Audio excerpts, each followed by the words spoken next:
नमस्कार दोस्तों, मैं दीपक कर्श स्वागत करता हूं आप सभी का हमारे चैनल T&F अड्डा के नए सफर में। आज हम निकल रहे हैं बिलासपुर से विशाखापट्टनम की ओर ट्रेन से। तो चलिए इस यादगार सफर की शुरुआत करते हैं। मैं इस वक्त बिलासपुर रेलवे स्टेशन पर हूं। यहां पर मेरे दोस्त मुझसे मिले जो अमोरा गांव मतलब मेरे गांव से ही है, और वो लोग नैला से कोरबा विशाखापट्टनम ट्रेन पकड़कर आए हैं, जिससे हम सभी साथ में विशाखापट्टनम जा रहे हैं। अब हम सभी अपनी अपनी सीट पर बैठ चुके हैं। दो दोस्त का सीट दूसरे डिब्बे में था, तो वो वहीं जाकर बैठ गए और यात्रा शुरू होने वाली है। ट्रेन चल पड़ी है। लंबा सफर है, इसलिए सबसे पहले सोचा कुछ खाने पीने का इंतजाम कर लिया जाए। हमारी ट्रेन रायपुर स्टेशन पर रुकी तो हमने खाने के पैकेट खरीदे। सबको जोर की भूख लग गई थी। असल में घर से खाना लाना था, लेकिन जल्दबाजी में हम पैक करना भूल ही गए। अब पेट में चूहे नहीं, शेर दौड़ रहे थे। मजबूरी में हमें स्टेशन का खाना लेना पड़ा और यही खाना खाने लगे।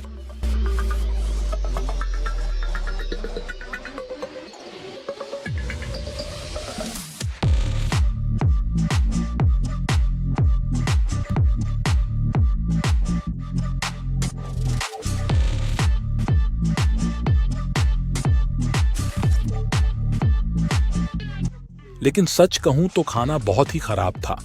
थोड़ा बहुत खाकर जैसे तैसे पेट भरना पड़ा। खाना खाने के बाद हम सबने सोने का फैसला किया। लंबा सफर है, इसलिए नींद जरूरी थी। सभी दोस्त सो गए, लेकिन मैं रात भर जगता रह गया। पता नहीं क्यों नींद ही नहीं आ रही थी। मुश्किल से सवेरे 4-5 बजे नींद आई। फिर जैसे ही सुबह 6 बजे आंख खुली, ट्रेन की खिड़की से जो नजारे दिखे वो शब्दों में बयान करना मुश्किल है। चारों तरफ हरियाली ही हरियाली फैली हुई थी। खेतों में हरी घास लहर रही थी, जैसे कोई हरी चादर धरती पर बिछा दी गई हो। बड़े बड़े पहाड़ दूर से ऐसे लग रहे थे, मानो आसमान को छूने की कोशिश कर रहे हों। ठंडी ठंडी हवा खिड़की से अंदर आ रही थी, जो सफर को और भी सुहावना बना रही थी। ट्रेन कभी पुलों से गुजरती तो नीचे बहती नदियां दिखतीं, जिनका पानी बिल्कुल साफ और चमचमाता हुआ लग रहा था। रास्ते में छोटे छोटे गांव भी दिख रहे थे। किसान खेतों में काम कर रहे थे। सच कहूं तो इतने लंबे सफर की थकान इन खूबसूरत नजारों को देखकर बिल्कुल गायब हो गई।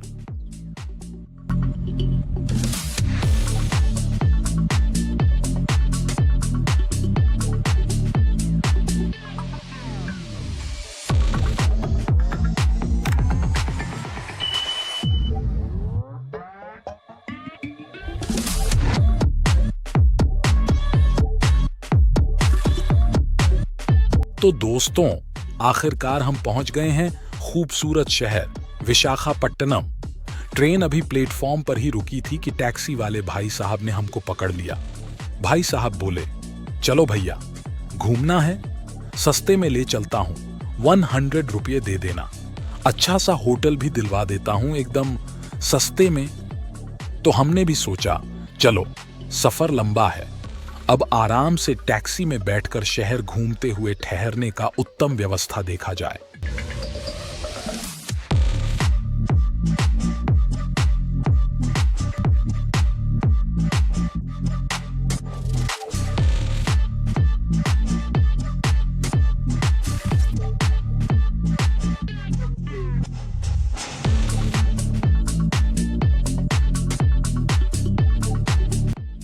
तो दोस्तों, हम निकल पड़े टैक्सी में बैठकर, रास्ते में शहर के नजारे देखते हुए। विशाखापट्टनम सच में बहुत ही साफ सुथरा और सुंदर शहर है। हर तरफ हरियाली, बीच की ठंडी हवा और पहाड़ियों का नजारा मन मोह लेता है। रास्ते में हमारे टैक्सी वाले भाई साहब ने भी पूरा गाइड बनने की कोशिश की। उन्होंने हमें 1-2 होटल भी दिखाए, लेकिन क्या बताऊं, होटल देखकर ही समझ आ गया ये हमारे स्टाइल के नहीं हैं। क्योंकि हम लोग 6 आदमी थे और एक ही बड़ा रूम चाहिए था जिसमें सब एक साथ आ सके। हमने सोचा इतने लंबे सफर के बाद रुकने के लिए अच्छी और साफ सुथरी जगह चाहिए, इसलिए उन होटलों को रिजेक्ट कर दिया। होटल के चक्कर में घूमते घूमते हमें अचानक याद आया कि जब हम 3-4 साल पहले यहाँ विशाखापट्टनम आए थे, तब हम सब एक बड़े रूम में रुके थे। तो हमने तुरंत टैक्सी वाले भाई साहब से कहा, हमें वहीं ले चलो, होटल सरस्वती आर्किड जो जगदम्बा एरिया में है, क्योंकि जब पुरानी यादें ताज़ा करनी हो तो उसी जगह जाना बनता है।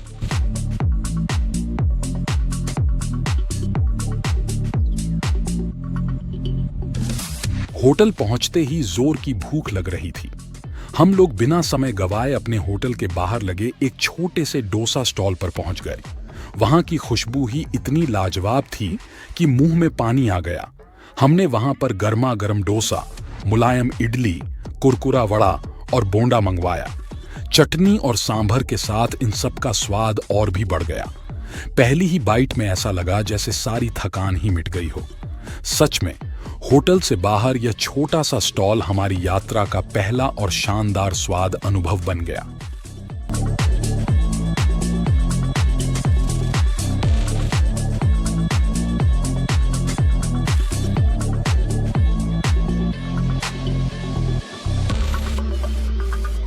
खाना खाने के बाद जैसे ही पेट भरा, वैसे ही घूमने का जोश फिर से जाग उठा।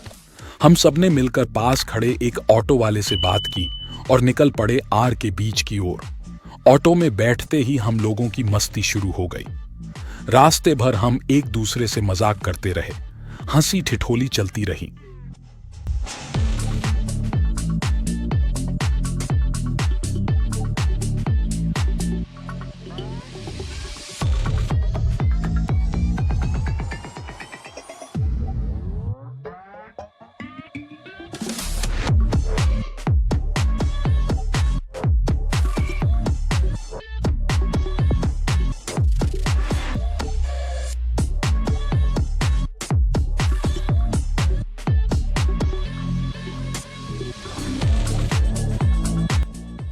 फिर हम आर के बीच के पास स्थित TU-142 एयरक्राफ्ट म्यूजियम के सामने जाकर उतरे।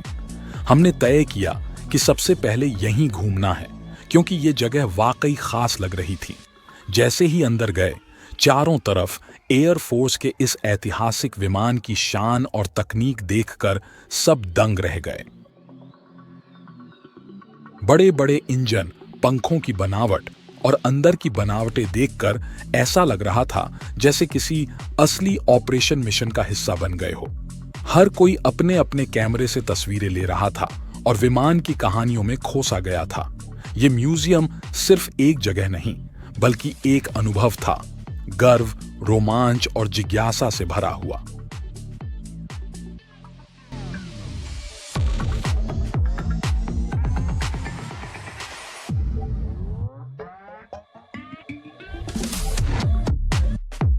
म्यूजियम से निकलने के बाद हम लोगों ने फिर से एक ऑटो पकड़ा और इस बार रुक किया पोर्ट एरिया के पास स्थित एक व्यू पॉइंट की ओर।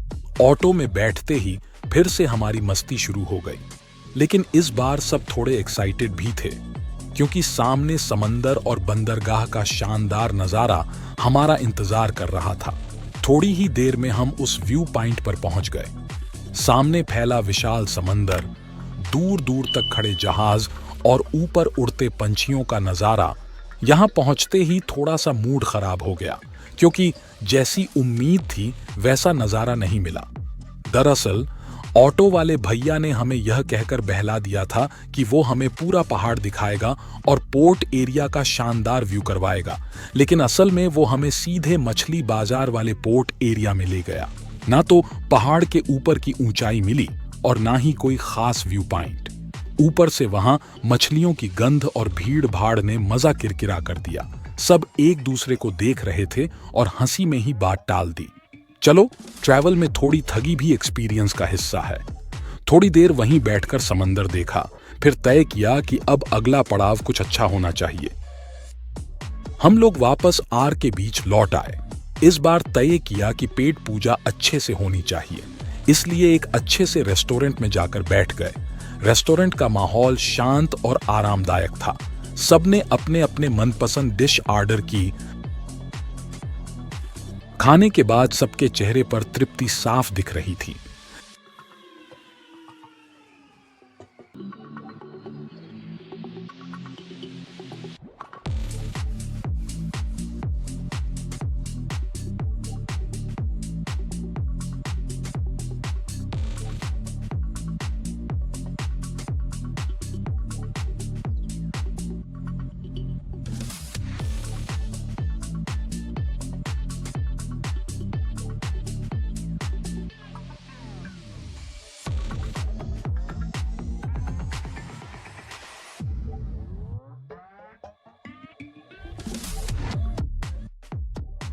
शाम को हमारे एक और दोस्त आ पहुंचे जो भुवनेश्वर से आए थे।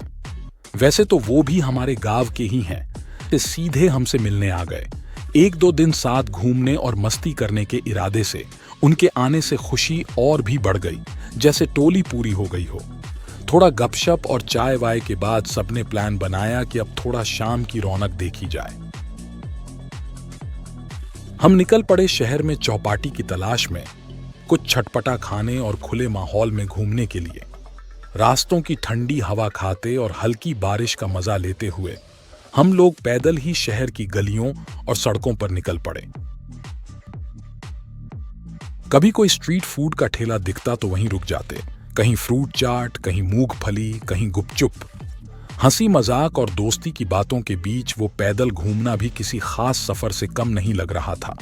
शहर की लाइट्स, सड़क पर हलचल और खाने की खुशबू उस शाम को खास बना रही थी।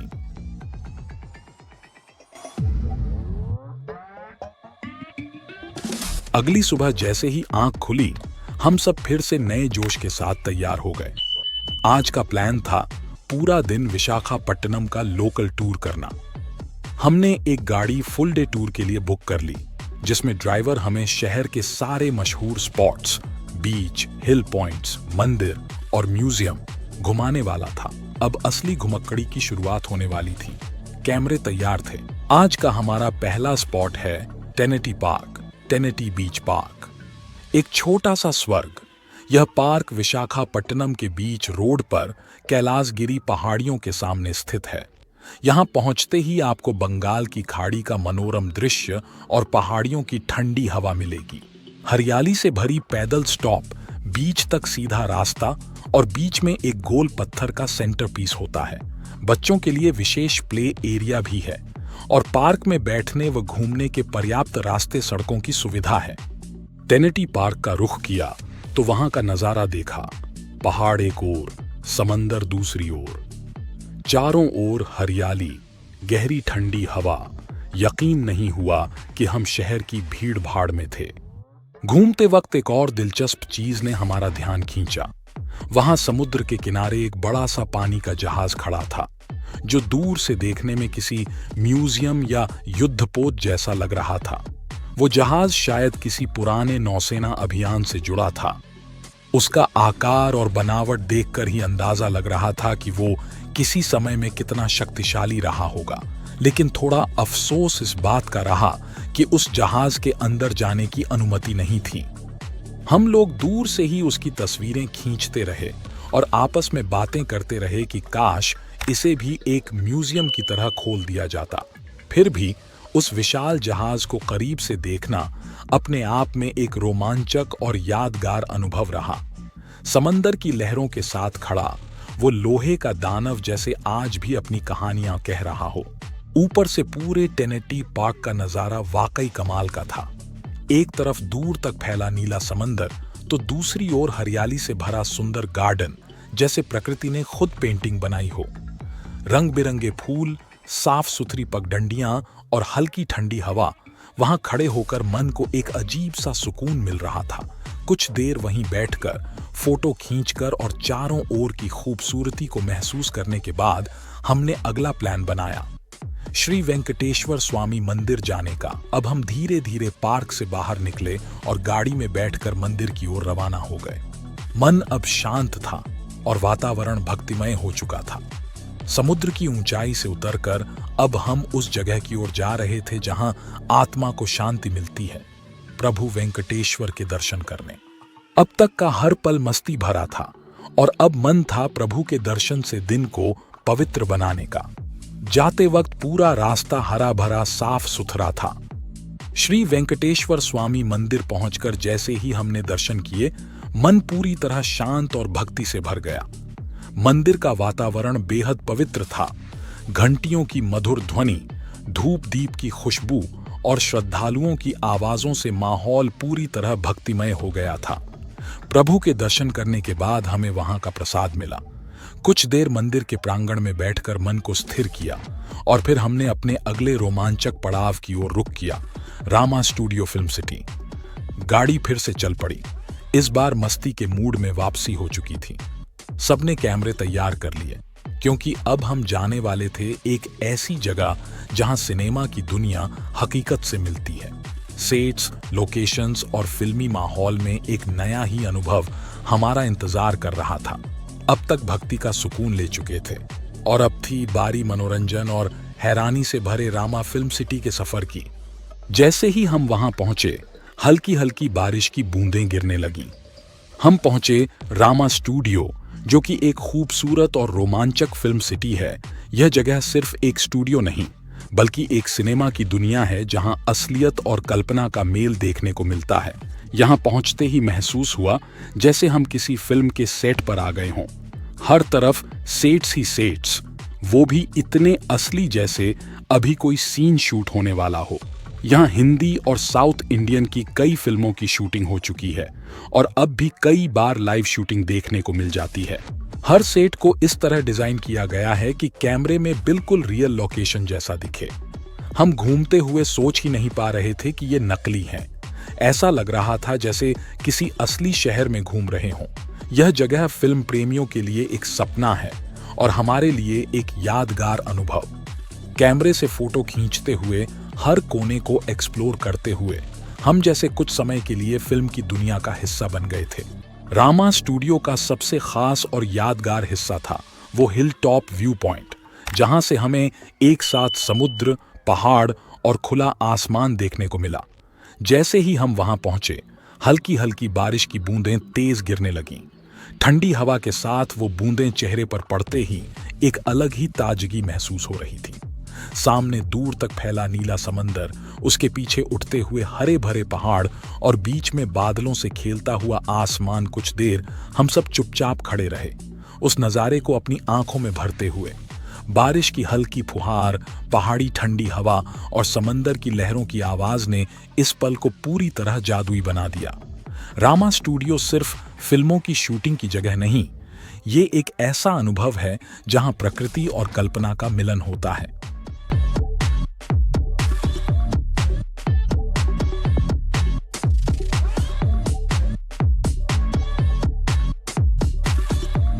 और फिर हम पहुंचे अपने ट्रिप के सबसे जोशीले और मस्ती भरे पड़ाव पर, ऋषिकोंडा बीच। यहां आते ही जैसे सबकी थकान हवा हो गई। समंदर की तेज लहरें, किनारे की साफ रेत और चारों तरफ घूमते हुए टूरिस्ट, माहौल पूरी तरह से एनर्जेटिक था। और अब बारी थी उस पल की जिसका सबको बेसब्री से इंतजार था, समंदर में नहाने की। सबने झटपट अपने कपड़े बदले, मोबाइल और जूते कार में ही रख दिए, फिर निकल पड़े बीच की ओर। नहाने से पहले हमने सोचा कि थोड़ा बहुत पेट पूजा कर ली जाए, ताकि लहरों से लड़ाई करने का स्टेमिना बना रहे। इसलिए सबसे पहले हम गए बीच के पास वाले मार्केट की ओर। वहां का माहौल ही अलग था। खाने पीने की ढेरों चीजें, हल्की भीड़ और नमकीन समंदर की हवा में घुलती छाट और मसालों की खुशबू। हमने सबसे पहले समोसा चाट का ऑर्डर दिया। ऊपर से डाले गए दही, चटनी और सेव ने स्वाद का जलवा बिखेर दिया। फिर कुछ दुकानें घूमी, लोकल शेल्स और समुद्री आइटम्स देखे। वहां एक स्टॉल पर गर्मा गर्म स्वीट कॉर्न मिल रहा था, मक्खन, नींबू और चाट मसाले के साथ। वो खाते ही फिर से एनर्जी आ गई और अब पेट भरा था, जोश टॉप लेवल पर था, तो सीधा निकल पड़े समंदर में डुबकी लगाने। ऋषिकोंडा की लहरें जैसे इंतजार कर रही थीं कि चलो अब असली मस्ती शुरू करो। अब जब पेट भर चुका था और जोश भी पूरा आ गया था, तो हम निकल पड़े नहाने। और इस बार साथ में था हमारा वाटरप्रूफ एक्शन कैमरा, क्योंकि अब सिर्फ मस्ती ही नहीं, मस्ती की रिकॉर्डिंग भी जरूरी थी। जैसे ही हम समंदर की लहरों की तरफ बढ़े, कैमरा ऑन कर लिया गया और अब हर कदम, हर छलांग, हर मुस्कान कैमरे में कैद हो रही थी। लहरें तेज थीं और हम उनसे भी तेज। कोई कैमरे की तरफ देखकर कूल पोज मार रहा था, कोई जोर से ओए चिल्लाते हुए लहर में कूद रहा था और कोई तो स्लो मोशन स्टाइल में पानी से निकलने की कोशिश कर रहा था, जैसे किसी मूवी का सीन चल रहा हो। एक्शन कैमरा ने हर पल को स्पेशल बना दिया। छप छप करते पानी के बीच हंसी, मस्ती और वो दोस्ती की झलकियां जो हम सालों बाद भी देखेंगे और यही कहेंगे, यार ऋषिकोंडा वाला वो दिन, वो था असली मस्ती। ऋषिकोंडा बीच का सबसे बड़ा आकर्षण है इसकी प्राकृतिक खूबसूरती। समंदर के किनारे दूर दूर तक फैली सुनहरी रेत, एक तरफ हरियाली से ढके छोटे छोटे पहाड़ और सामने फैला नीला समंदर, ये सब मिलकर एक पोस्टकार्ड जैसी तस्वीर बनाते हैं। अगर आपके पास ड्रोन या कैमरा है तो यहाँ की लोकेशन आपको शानदार एरियल व्यू और टाइम लैप्स शॉट्स देती है। हमने भी कुछ स्लोमो वीडियो, गोप्रो फुटेज और झूमते हुए दोस्तों के हंसी वाले पल रिकॉर्ड किए, जो हमेशा के लिए हमारे ट्रिप की हाइलाइट बन गए। यहाँ कई लोग जेट स्की, कयाकिंग और बनाना राइड्स के लिए भी आते हैं। हमें थोड़ी देर तक किनारे से ये सब देखना भी मजेदार लगा। जब सूरज ढलने लगता है तो रेत पर चलना, गीले पैरों से लहरों को छूना और कैमरे से सनसेट कैप्चर करना, वो अनुभव बिल्कुल अलग होता है। हल्की हवा, शांत समंदर और बैकग्राउंड में नारंगी आसमान, मन करता है कि बस यहीं रुक जाएं। ऋषिकोंडा सिर्फ एक बीच नहीं था, वो एक फीलिंग बन गया, जहां मस्ती भी थी, सुकून भी था और सबसे बढ़कर वो पल थे जो हम दोस्तों ने एक साथ जिए। हर लहर एक कहानी कह रही थी और हम उन कहानियों का हिस्सा बन गए। ऋषिकोंडा बीच की मस्ती के बाद जब हमारे कपड़े भीगे थे, शरीर थोड़ा थका हुआ था, लेकिन मन बिल्कुल जोश से भरा था। अब बारी थी हमारे आज के सफर के आखिरी और सबसे शांत और भव्य पड़ाव की। हम निकल पड़े कैलासगिरी पर्वत की ओर। कैलासगिरी विशाखापट्टनम का वो पर्वत है जहां प्रकृति की खूबसूरती, आध्यात्मिक शांति और रोमांच एक साथ मिलते हैं।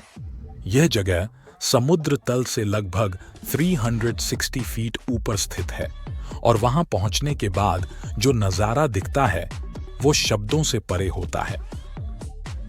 सबसे पहले नजर पड़ी वहां स्थित भव्य शिव पार्वती प्रतिमा पर। सफेद रंग की वो विशाल मूर्ति इतनी सुंदर थी कि जैसे खुद भगवान कैलाश से उतरकर यहां विराजमान हो गए हों। वहां खड़े होकर सबने एक पल को शांति से आंखें बंद की और मन को पूरी तरह से आध्यात्मिक ऊर्जा से भर लिया। कैलाशगिरी पर कई छोटे छोटे व्यू पॉइंट्स बने हैं, जहां से आपको पूरा समंदर, बीच रोड और दूर तक फैला हुआ शहर दिखता है। वहां हम सबने फोटोग्राफी का फुल सेशन किया। पीछे समुद्र, आसमान नारंगी और हम हंसते हुए कैमरे में कैद हो रहे थे। यहाँ का वातावरण शांत और हरा भरा है। छोटे छोटे बगीचे, बैठने की जगहें और रंग बिरंगे फूल, हर चीज में एक ताजगी थी। कुछ देर वहां बैठकर हमने वो दिन का थकान मिटाने का सबसे सुंदर तरीका चुना, प्रकृति की गोद में आराम। ऋषिकोंडा की मस्ती के बाद कैलाशगिरी की शांति और सुंदरता ने हमारे दिन को एक परफेक्ट एंडिंग दी। यहां हमने न सिर्फ एक टूरिस्ट प्लेस देखा, बल्कि मन को ठहराव मिला, आंखों को सुकून और दिल को यादें। कैलाशगिरी पर जो देखा और महसूस किया, वो सिर्फ आंखों से नहीं, दिल से महसूस किया।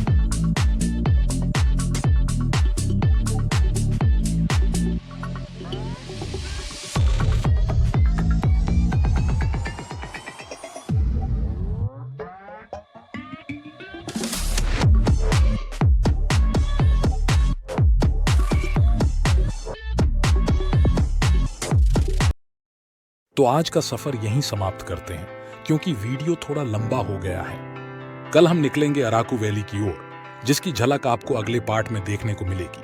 अगर आप अगले हिस्से को मिस नहीं करना चाहते, तो अभी हमारे चैनल TNF एडा को सब्सक्राइब करें, वीडियो को लाइक और शेयर करें और बेल आइकन जरूर दबाएं, ताकि हमारी हर नई अपडेट आपको सबसे पहले मिले। धन्यवाद, जुड़े रहिए और मिलते हैं अगले पार्ट में एक और नई मंजिल के साथ।